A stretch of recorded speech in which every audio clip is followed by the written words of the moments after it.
श्रीनीलाम्बुज श्यामल कोमलांगं सीता समारोपित वामभागं पाणो महासायक चारुचापं नमामि रामं रघुवंशनाथं नमामि रामं रघुवंशनाथं।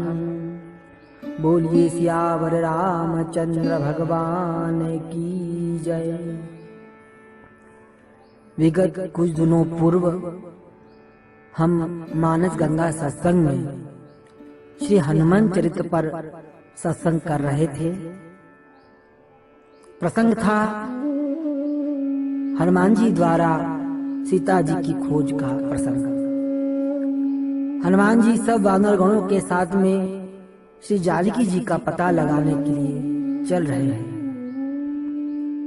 हमने प्रसंग में ये चिंतन किया था कि जब वानर गणों के साथ में हनुमान जी चले तो प्रारंभ में वानर गणों का तो उत्साह बना रहा, लेकिन कुछ समय पश्चात धीरे धीरे उनका उत्साह धीमा पड़ता गया और उन्हें भूख और प्यास ने व्याकुल कर दिया। ध्यान दीजिएगा, साधना का प्रारंभ पुरुषार्थ से तो होता है, परंतु उसकी अंतिम परिणति विश्वास में होनी चाहिए। हनुमान जी हम सबको विश्वास की ओर ले चलने वाले हैं। हनुमान जी ने पर्वत पर चढ़कर देखा कि गुफा में कहीं जल पक्षी उन्हें दिखाई दे रहे हैं। वे समझ गए वहां जल अवश्य होगा। जो भगवत कृपा को देख लेता है वो विश्वास का आश्रय लेकर के पुनः अपने साधन के पथ पर अग्रसर होने लगता है। हनुमान जी ने सब वानर गणों को साथ में लिया और जो पीछे चलने वाले अब तक हनुमान जी थे अब वो आगे हो जाते हैं।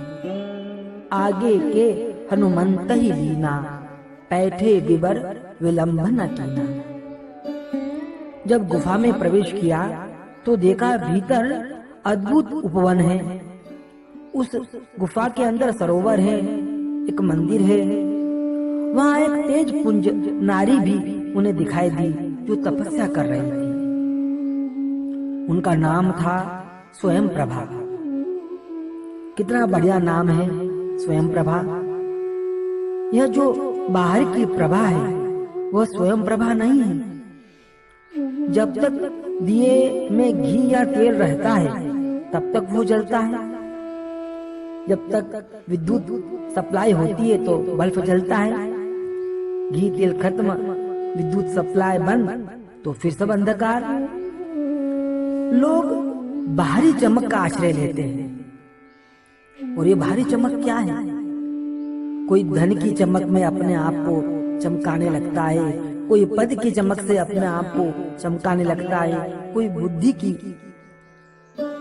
लेकिन ये धन गया, पद गया, विद्वत्ता गई तो ये सब बेकार।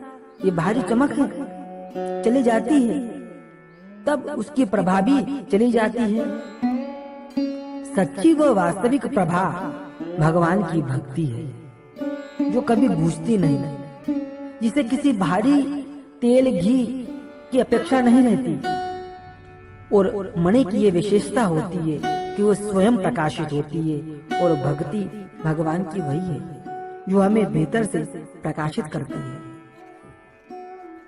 राम भक्ति मनि उर बस जाके दुख लवलेस न सपने उताके। भगवान की भक्ति ही स्वयं प्रभा है और वह प्रभा कभी नहीं बूझती। वानरगण स्वयं प्रभा के पास गए और ध्यान रखना, जो स्वयं प्रभा अपने भीतर की प्रभा के पास जाएगा उसे कुछ न कुछ समाधान अवश्य मिलेगा। चरणों में प्रणाम किया और उसने स्वयं प्रभा ने उनको आशीर्वाद दिया और कहा तुम लोग पहले जल पी लो और फिर फल खा लो। वे सब पहले जल फल खा करके पुनः आकर प्रणाम करते हैं। और स्वयं प्रभा पूछती है कि आप लोग कौन हो, यहाँ आने का आपका क्या उद्देश्य है?